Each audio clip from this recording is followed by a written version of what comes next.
Dear 10th class students, today our topic is chapter number 4, that is quadratic equation, part 3rd. अब हम आज इसमें हम आपको ये बताएंगे कि रूट्स को फाइंड करने के लिए हमारे पास कितने डिफरेंट मेथड्स होते हैं, किन किन मेथड से हम इसके आंसर फाइंड कर सकते हैं। आंसर को जैसे मैंने बोला इसको रूट्स कहा जाता है। तो हमारे पास जो है इसके तीन मेथड्स होते हैं। पहला मेथड हमारे पास है वो है फैक्टराइजेशन मेथड। दूसरा मेथड जो है हमारे पास इसको कहते हैं कंप्लीटिंग द स्क्वायर मेथड, और थर्ड जो है दैट इज क्वाड्रेटिक फार्मूला। जैसे इसको मैंने आपको बोला था, इसको श्री चार्य रूट भी कहा जाता है। तो इन तीन मेथड से हम जो है क्वाड्रेटिक इक्वेशन के रूट्स जो है वो फाइंड कर सकते हैं।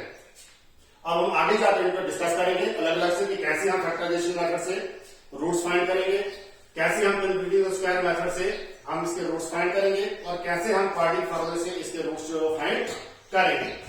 अब यहां पर हमारे पास एक्सरसाइज 4.1 इसका सेकंड क्वेश्चन है। सेकंड क्वेश्चन में हमारे पास ये कहा गया है कि हमारे पास एक रेक्टेंगुलर प्लॉट है, ये हमारे पास रेक्टेंगुलर प्लॉट है। इन्होंने बोला कि रेक्टेंगुलर प्लॉट की लेंथ जो है वो 1 meter more than twice its breadth. 1 meter more than का मतलब है 1 टू ऐड करना है, ट्वाइस इट्स ब्रेड्थ। तो ट्वाइस इट्स ब्रेड्थ का मतलब लेट अस सपोज हम क्या काम कर रहे हैं कि हम रेक्टेंगल की जो है ब्रेड्थ है, अगर वो हम x मीटर रखते हैं तो लेंथ कितनी हो जाएगी इसकी। लेंथ में कहा गया, बुक में क्वेश्चन में ये कहा गया है कि 1 मीटर मोर देन 1 को ऐड करना है, twice its breadth. That means breadth को जब हम 2 से मल्टीप्लाई करेंगे उसमें 1 ऐड करना है, वो इसकी लेंथ होगी। तो यहां पर लेंथ जो है हमारी that is 2x plus 1 metre. अब यहां पर क्या let breadth of the rectangular plot, first जब हम breadth of the rectangular plot x meter रख रहे हैं तो then length of the rectangular plot हमारे पास आएगा 2x प्लस 1 मीटर। जैसे मैंने अभी कहा, ये बुक पर लिखा हुआ है कि 1 meter more than twice its breadth. Given area of the rectangular plot, इस पूरे प्लॉट का जो एरिया है वो दिया हुआ है हमारे पास 528 मीटर स्क्वायर, ये एरिया दिया हुआ है हमारे पास। तो अब उसके बाद जो है but area of rectangular plot, area जो है वो रेक्टेंगुलर प्लॉट का कैसे निकलता है, जैसे आपको पता है लेंथ इंटू ब्रेड्थ। अब देखो लेंथ इंटू ब्रेड्थ जो है वो हमारे पास, लेंथ इंटू ब्रेड्थ क्या है हमारे पास एरिया, बट हमारे पास 528 भी क्या है एरिया। तो हम एरिया से एरिया को कंपेयर कर सकते हैं। तो यहां पर जब हम कंपेयर करेंगे तो हमारे पास ब्रेड्थ जो है वो है x, लेंथ हमारे पास है 2x plus 1 is equal to area है 528। अब यहां पर हम x से मल्टीप्लाई करने जा रहे हैं, तो जब x से मल्टीप्लाई करेंगे तो यहां पर आ जाएगा 2x स्क्वायर, उसके बाद x इंटू 1 आ जाएगा x इज इक्वल टू 528।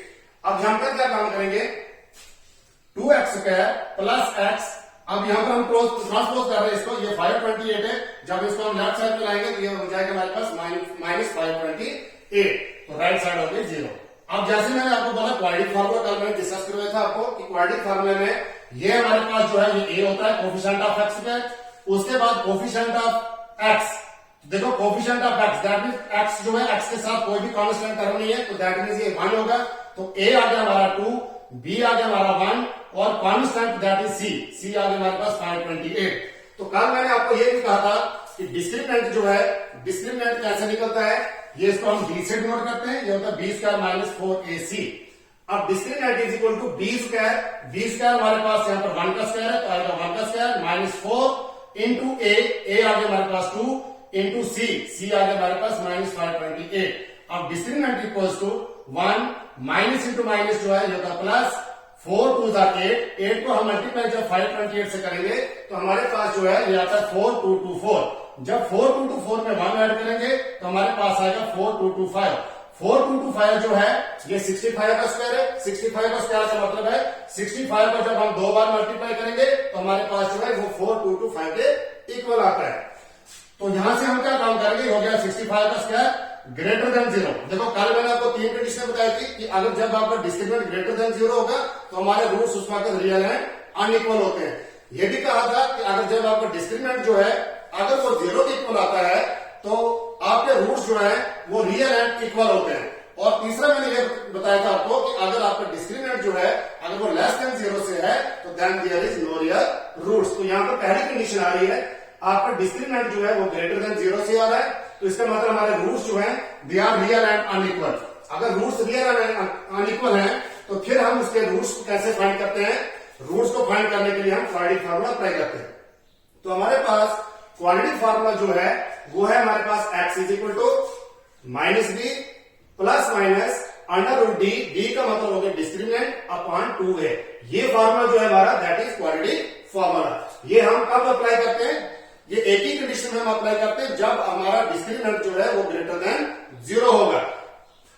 तो यहां पर वैल्यू पुट कर दो, x is equal to minus B, B की वैल्यू हमारे पास 1 है, तो यहां पर आएगा -1 plus minus under root D, D का मतलब हो गया डिस्क्रिमिनेंट। तो डिस्क्रिमिनेंट हमारे पास क्या निकला हुआ है 65 का स्क्वायर, तो हम डी की जगह क्या लगाएंगे 65 का स्क्वायर अपॉन 2 इंटू ए, 2 इंटू ए की वैल्यू जो है वो हमारे पास 2।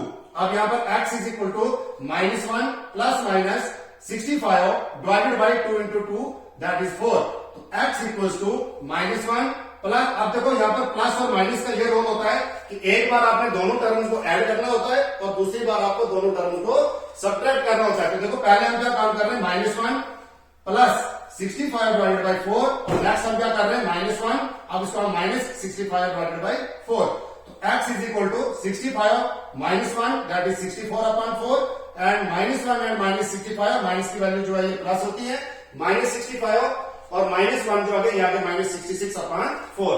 तो x इज इक्वल टू 4 1 जा 4, 16 4 जा 64, तो x आ गया हमारा 16। यहां पर 2 से डिवाइड कर रहे हैं हम, 2 2 जा 4, तो यहां पर 33। तो x की वैल्यू हमारे पास एक 16 आ रही है और एक हमारे पास -33 अपॉन 2 आ रही है। तो नीचे हम लिख रहे हैं कि here x is equal to -33 upon 4 is rejected. हम 33 अपॉन 2 को रिजेक्ट क्यों कर रहे हैं? क्योंकि यहां पर क्या कर रहे हैं, डायमेंशन फाइंड कर रहे हैं, लेंथ और ब्रेड्थ निकालिए। तो बेटा लेंथ और ब्रेड्थ जो है आपकी वो नेगेटिव नहीं होती, इसलिए नेगेटिव टर्म जो है आप उसको रिजेक्ट करोगे। तो यहां पर क्या आ गया, अगर ये टर्म आपकी रिजेक्ट हो रही है तो फिर सिलेक्ट आपकी कौन सी हो रही है 16। तो इसका मतलब ये हुआ कि ब्रेड्थ ऑफ द प्लॉट, ये जो हमारे पास प्लॉट था इसकी ब्रेड्थ जो है वो 16 मीटर होगी और लेंथ ऑफ द प्लॉट जो है, अब लेंथ ऑफ द प्लॉट हमारे पास क्या थी 2x प्लस 1, तो 2 इंटू एक्स, एक्स क्या फाइंड हुआ हमारा 16, 16 2 32, 32 में 1 ऐड करेंगे तो लेंथ जो है इस प्लॉट की 33 मीटर होगी। Thanks dear students.